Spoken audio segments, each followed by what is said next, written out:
biztos, mindig is lesznek majd érzéseink. Nem fognak elhagyni minket. De hogyan érhetjük el, hogy többé már ne az alapján döntsünk, hogy mit érzünk? Maradj velünk, és megtudod.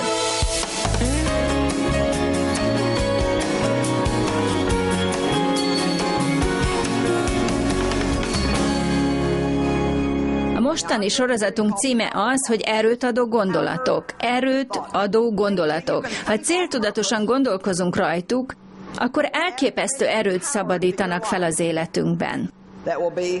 Nézzük gyorsan. Tehát a Biblia szerint Istennek jó terve van a számunkra. De ha ezt a tervet meg is akarjuk tapasztalni, akkor teljesen meg kell újítanunk az elménket. Meg kell tanulnunk úgy gondolkozni, ahogy Isten teszi.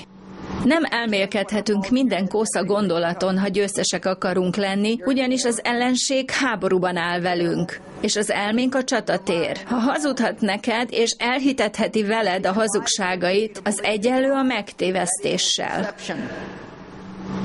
És ha megtéveszted, akkor nem birtoklod az igazságot, és nem élvezheted azt, és nem járhatsz benne. Amikor igazságban járunk, az áldásokkal jár. De ha nem ismered az igazságot, akkor nem élvezed majd az áldásokat sem. Tudjátok, még ha valami nem is igaz, de ha elhiszed, akkor számodra igazsággá válik. Engem molesztáltak gyermekként, ezért meggyőződésem volt, hogy mindig alacsonyabb rendű, másodosztályú életem lesz. Hogy az életem már soha nem lehet olyan jó, mint lett volna, ha ez nem történik meg, de ez hazugság volt. Mert én úgy hiszem, hogy Isten valójában jobbá tette az életemet, mint amilyen lett volna, ha nem történik mindez. A gonosz azonban évekig hazudott nekem, én pedig elhittem neki, ezért aztán soha nem próbáltam elérni mindazt, amit Isten nekem szánt. A Biblia azt mondja, a felülvaló mennyei dolgokon gondolkozzatok. És ez nagyon fontos, mert ha nem állítod az elmédet egy irányba, és nem tartod úgy, hogy ne kalandozzon, hanem fókuszáljon, akkor nem igazán vagy kész semmire, ami jöhet az életben. Használjuk néhány egyszerű példát. Tegyük fel, hogy előre eldöntöm magamban, hogy nem fogok pletykálkodni. Isten nem akarja, hogy ezt tegyem, nem kell, hogy megítéljem az embereket. Nem kell, hogy rossz indulatúan beszéljek másokról, és nem fogom ezt tenni. Ha előre felkészíted erre az elmédet, akkor könnyen nemet tudsz majd mondani, amikor jön a kísértés. Azonban, ha nem készültél fel rá előre, és most ott a kísértés, az érzelmeid pedig égbe szöknek, akkor sokkal valószínűbb, hogy engedsz majd a kísértésnek. És ez az alapelv nagyon-nagyon sok területen alkalmazható. Ezen a hétvégén tehát 10 erőt adó gondolatot szeretnék megtanítani nektek. Tegnap vettünk 2, és ma reggel is, vagyis ma este és holnap reggel 3 kell megtanítanom, és ha egy kicsit ismertek, akkor imádkozni fogtok értem, hogy ez megtörténhessen. Ezt a 10 dolgot nem a levegőből szedtem, hanem ez 10 olyan dolog, amelyek nagy segítségemre voltak abban, hogy a saját életemet megváltoztassam. Úgy hiszem, ezek a ti életetekben is változást hoznak majd. Az első, amiről beszéltünk, az volt, hogy igaznak számítok Isten előtt. Mondjátok ki, igaznak számítok Isten előtt. A második, nem hajlok meg a félelem előtt. A harmadik, bármit meg tudok tenni az életben, ami szükséges. Az utolsó pedig az volt, azonnal engedelmeskedem Istennek. Nos, amiről ma este szeretnék beszélni, az az 5. Nem hozok döntést az érzéseim alapján.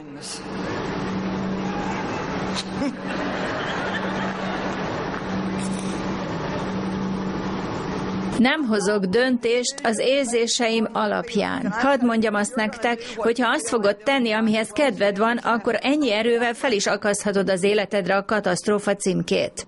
Meg kell tanulnod a helyes dolgot tenni akkor is, amikor semmi kedved hozzá.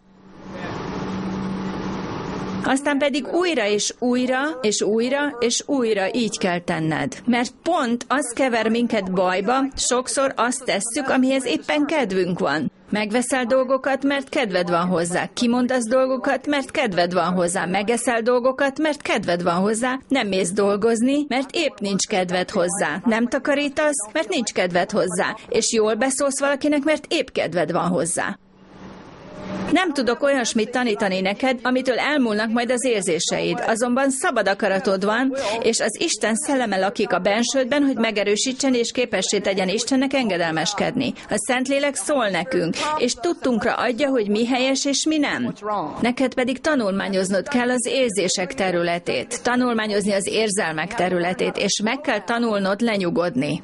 Engedni, hogy a felkavart érzelmeid lecsendesedjenek, mielőtt döntéseket hozol. Meg kell ismerned az érzelmeket, hogy azok egyszer fent, egyszer lent, egyszer fent, egyszer lent. Olyan sokan vannak, akik érzelmi túlfűtöttségükben odaírják a nevüket a pontozott vonalra. Aztán 2-3 nap múlva azt gondolják, ezt meg minek tettem? Bárcsak ne tettem volna. Nos, én szó szerint megtanultam a saját életemben.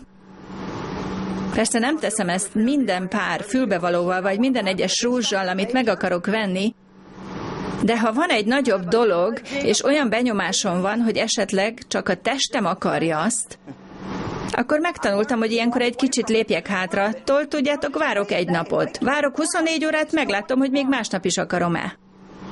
És majdnem, hogy garantálhatom, hogy a fele dolog, amivel kifosztod a hitelkártyádat, amikért megőrülünk, tudjátok, hogy a világban lévő reklámok nagy része arra irányul, hogy érzelmi döntésekbe vigyen téged. A Biblia azt mondja, hogy bölcsességben járjunk, nem érzésekben. Ezért aztán legalább napi 20 alkalommal, vagy jelen esetben 30-szor, vezetés közben, munkába menet, vagy a reggeli zuhanyzás közben arra kell gondolnod, hogy nem az érzéseim alapján hozok döntéseket. Nem az érzéseim alapján hozok döntéseket. A Biblia azt mondja, hogy az Isten igéjén elmélkedjünk. Az elmélkedés pedig azt jelenti, hogy forgatsz valamit az agyadban, vagy hogy halkan ki is mondod magadnak. Amikor elkezdesz elmélkedni valamin, ami még ha nem is egy igevers, de egy ige alapú gondolat, akkor az megváltoztatja az életedet. És mondhatom azt, hogy ha nem teszed ezt, akkor nem is változik majd meg az életed, mert az életed arra halad, amerre a gondolataid irányítják. Olyan az ember, amilyenek a szívében lévő gondolatok. Ha szeretnéd, hogy az életed egyenesbe kerüljön, akkor először a gondolataidat kell helyre tenned. Ez egy olyan üzenet, amit soha nem hallhatsz eleget. Én azt mondom, hogy ha havonta hallanánk egy üzenetet az elménkről, és havonta egy üzenetet a beszédünkről, az jót tenne nekünk. Mert ez 2 olyan terület, amelyek olyanok, mint a vadállatok.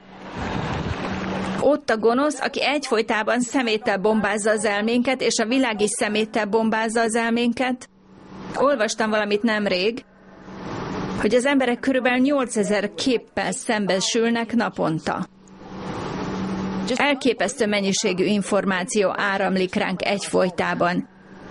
Mi meg itt vagyunk ezen a földön, és igyekszünk szellemben járni, ezért fontos, hogy a gondolkozással töltött időnk egy részét olyan dolgokra fordítsuk, amik segítik az Istennel való járásunkat. És ezt az időt ne vesztegessük teljes egészében ostoba dolgokra. Amen. Akkor lapozzunk a János 21-hez. Én nem érzések alapján hozok döntéseket. Én nem érzések alapján hozok döntéseket. És amikor ezeken gondolkozol, akkor el kell kezdened kimondani őket. Mert ahogy Dávid mondta, ő kihirdette az Úr végzését. És ha kihirdetsz valamit, az azt jelenti, hogy kimondod azt. Amikor valamit elrendelsz, azt pedig leírod papírra. Tehát, ha nem emlékszel ezekre, akkor írj egy listát, és a házadban körbejárva olvasd fel őket hangosan, újítsd meg az elmédet, hogy olyan módon élhess, ahogyan szeretnél, és ahogy kellene.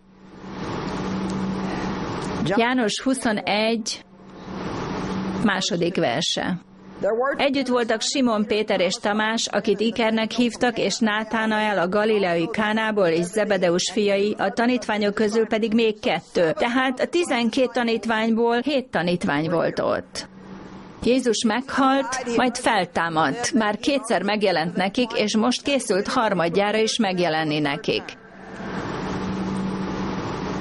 Nem tudom, hogy én vajon mit csináltam volna ebben az időben, de tudjátok, akkoriban nagyon sok dolog történt gyorsan.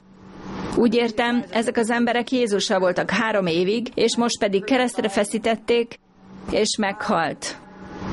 Aztán a sír üres volt. Aztán meg Mária látta Jézust, és arra kérte, hogy mondja meg, ő feltámadt. Aztán meg bement egy zárt ajtón keresztül, ahol bujkáltak a zsidóktól való félelmükben, és szolgált feléjük. Aztán megint megjelent nekik, amikor Tamás azt mondta, nem hiszem el, hogy igazi vagy, amíg meg nem érinthetem a kezedet és az oldaladat. Érdekes, hogy Tamás ennyire negatív volt. De tudjátok, azt is érdekesnek találom, hogy nincs a Bibliában olyan, hogy Tamás könyve.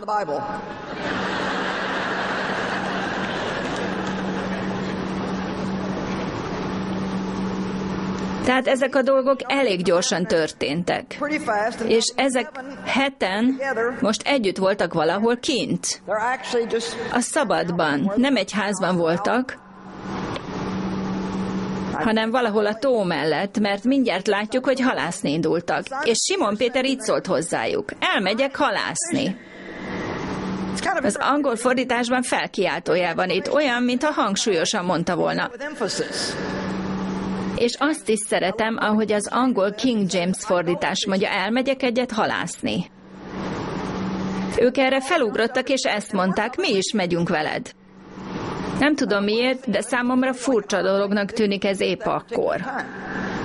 De tudjátok, időnként buta dolgokat művelünk, amikor intenzív események zajlanak körülöttünk. Elindultak és beszálltak a hajóba, de azon az éjszakán semmit nem fogtak. Mindenki látja, hogy azt írja, semmit nem fogtak. Semmit sem fogtak. Néhányan közületek szintén halásztok már egy ideje, de semmit sem fogtatok. És most nem a halak utáni halászatra gondolok, hanem felugrottál és azt mondtad, ezt fogom tenni, vagy azt fogom tenni, ezt fogom tenni. És lehet, hogy az egyike vagy azoknak, akik másokat is meg tudnak győzni, hogy tartsanak veled, és mégsem mentél sokra vele. Nem kaptad meg azt, amit az érzelmi döntésed eredményeként vártál. Amikor már reggel lett, megállt Jézus a parton. A tanítványok azonban nem tudták, hogy Jézus az. Jézus ekkor megkérdezte tőlük, 5. vers, és nagyon szeretem ezt, fiúk, gyerekek, látjátok, nem fiaimnak szólítja őket. A viselkedésüknek megfelelően beszélt velük. Gyerekek, nincs valami ennivalótok? Fogtatok valamit? Amit a kenyeretek mellé ehetnétek? Így válaszolt neki, nincs. Nos, lehet, hogy olyasmit vettem észre itt, amit ti még sose, vagy amit még nem hallottatok mástól, és nem hiszem, hogy túlléptem az észszerűség határait, de úgy érzem, hogy Isten megmutatta, itt sokkal többről van szó, mint ez a beszélgetés. Úgy hiszem, hogy nagyon sokszor valamilyen érzelmektől vezérelt dolgot teszünk, és aztán nem kapjuk meg a várt eredményeket.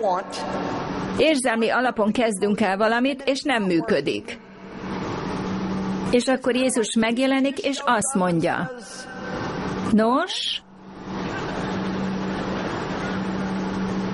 boldog vagy ettől? Hogy működik, Joyce? Nem akartál volna megkérdezni erről? És most nem azt akarom mondani, ha valahányszor horgászni akarsz menni, akkor előtte ima alkalmakat kell tartanod. De úgy hiszem, hogy van itt egy lecke, amit megtanulhatunk, és ha csak felugrunk és érzelmi alapon teszünk valamit, akkor időnként ugyan csak egy ember cselekszik érzelmi alapon, de aztán 3 vagy 4 másik fogja követni őt. Ezért nekünk vezetőknek különösen óvatosnak kell lennünk, hogy ne hozzunk érzelmi alapú döntéseket, és ne vonjunk bele magunk után másokat is. Egyre jobb lesz, nem? Nos, a 6. vers. Ő pedig azt mondta nekik, vessétek ki a hálót a hajó jobb oldalára. És ott találtok. Szerintem a hajó rossz oldala az, amikor a saját fejünk után megyünk, a jó oldala pedig az, amikor Isten utasításait követjük. Kivetették tehát a hálót, de kivonni már nem tudták a rengeteg hal miatt. Nagyon szeretem ezt. Amikor a saját dolgaikat tették, érzelmek alapján, akkor egy halat sem fogtak. Nem működött. Amikor azonban a jó oldalon vetették ki a hálót Jézus utasítására, akkor annyi halat fogtak, hogy ki sem tudták vonni a hálót. Tudjátok, Isten időzítésétől eltérni gyakran egyelő azzal, hogy az akaratán kívül vagyunk. Talán azt hiszed, hogy tudod, mit akar tőled Isten, de ha érzelmivé válsz, és nem vagy hajlandó megvárni a megfelelő időzítést, akkor nem fog működni. És ez nagyon frusztrál minket, mert a szívünk mélyén tudjuk, hogy Isten akar tőlünk valamit. De nem tudunk rájönni, hogy pontosan mit. De tudod, amikor van egy álmod vagy látásod a szívedben, az olyan, mintha terhes lennél valamivel. És nyilván nem akarsz idő előtt szülni. És persze elvetélni sem akarsz. Nem akarod, hogy szellemi téren vetélésed legyen, mert ha Isten a szívedbe helyez valamit, akkor azt nem szerencsés eldobni amiatt, hogy nem vagy hajlandó megvárni a megfelelő időt. De elő sem akarod megszülni, mert akkor annak nincs jó vége. Istentől kapott álmokat és látásokat hordozni, de megvárni az ő időzítését, azok nagyon fontos dolgok. Volt nektek valaha olyan érzelemdús napotok, amikor mérges lettél, érzelmi kirohanásod volt, vagy csaptál egy nagy hisztét? Jól van, tehát 8 ember. Nem is értem, hogy a többiek egyáltalán minek jöttek el. Nektek erre nincs szükségetek. Nos, tudjátok, én régen így viselkedtem. Többé már nem foglalkozom ilyenekkel, mert rájöttem, hogy épp elég időt vesztegettem az életemből. Többé nem teszem. De olyan volt, mintha hallottam volna az Urat szólni, nos, ettől most jobb lett? Egyszer mérges voltam Dave-re, mert focit nézett, és nem akartam, hogy focit nézzen, én azt akartam, hogy velem foglalkozzon. Végtére is én maradok otthon a gyerekekkel egész héten. De az a tény nem jutott eszembe, hogy ő meg egész héten dolgozott. De tudod, mindig rólunk kell szólnia mindennek. Szóval mérges voltam rá, amiért megint focit nézett. És akkoriban, ha mérges voltam, akkor mindig nekiálltam takarítani. Dolgoztam, mert ha Dave szórakozni akart, akkor én a munkámmal akartam elérni, hogy ne sikerüljön neki. És hangosan dolgoztam. Nem szépen csendben, hanem jó hangosan. Igen, testvérem, te tudod, miről beszélek, igaz? Szóval biztosan bevágtam 1-2 ajtót, meg fiókot, elővettem a porszívót, és abban a szobában kezdtem porszívozni, ahol Dave volt. És amikor végeztem a szobával,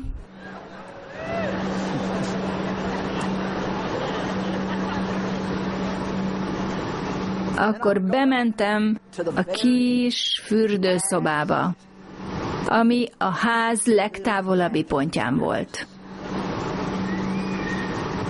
És ott leültem. A komód mögött. És semmi sem szánalmasabb, mint a komódot ölelgetni, amikor... Gyerünk!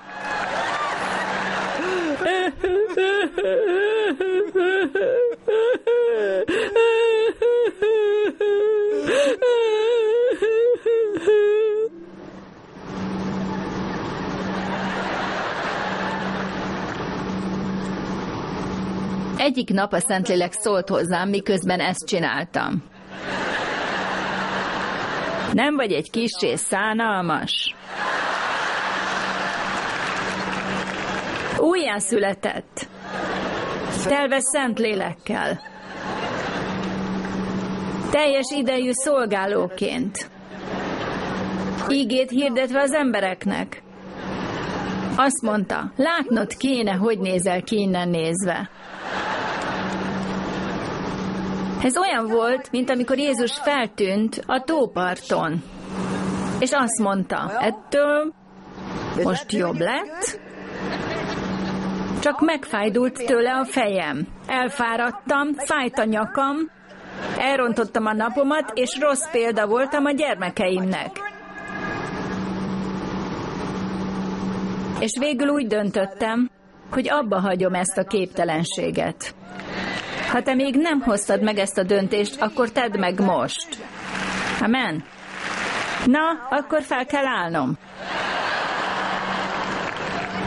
A felállás még nem is nehéz, a szoknya viszont igen. Nos, én mindig a fürdőszobába mentem, és ha nem tudnád, hogy miért a fürdőben szoktunk sírni, akkor tudd, hogy az ott lévő nagy tükör miatt. És minden egyes nő, amikor jól vörös a szeme, a szemfesték meg lefolyik az arcán, akkor elég rosszul néz ki. Nem csak, hogy rosszul érzed magadat, de úgy is nézel ki. Aztán odalépsz a tükör elé, és ezután visszasasszéztam oda, ahol Dave volt, csak hogy megkérdezze, hogy mi bajom. És mikor végre megtette, akkor azt mondtam, semmi. Semmi? Miből gondolod, hogy van valami baj?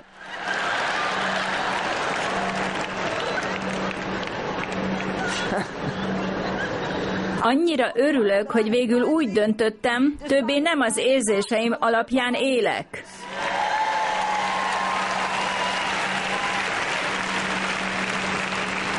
Volt már olyan napod, hogy érzelmileg annyira kétségbe estél, hogy minden kezed ügyébe eső dolgot felfaltál? Mintha azt mondanád, na ez majd segít, megeszek egy tucat fánkot. De hát kinek is segítünk ezzel?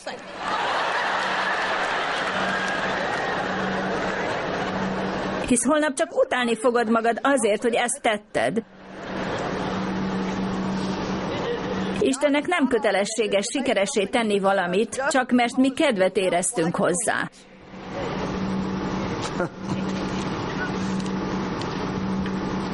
Tanuld meg félretenni az érzelmeket, és utána meghozni a döntéseket. Voltatok már úgy, hogy nagyon jól éreztétek magatokat egy társaságban, és nevettetek, és ott voltatok az ő házukban, nekik kell majd eltakarítani a rendetlenséget, és ez klassz. Ők fizettek az ételért, ők főztek, és minden nagyszerű, minden a kedvedre van. Te csak nevetsz, jól érzed magad, és mindezek közepete hirtelen egy pillanat alatt előállsz a következőkkel. Hé, miért nem ismételjük meg ezt a jövő hétvégén? Eljöhetnétek hozzám.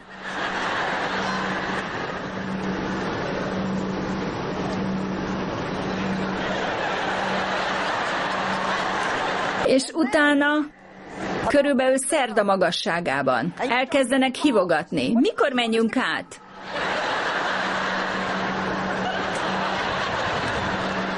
Te jó ég, régen állandóan ezt csináltam. És annyira elegem volt, mire az emberek megérkeztek, hogy tulajdonképpen ki nem állhattam őket. Nem akartam, hogy a házamba legyenek. Miattuk egy csomót kellett dolgoznom, és egy rakás pénzt költöttem.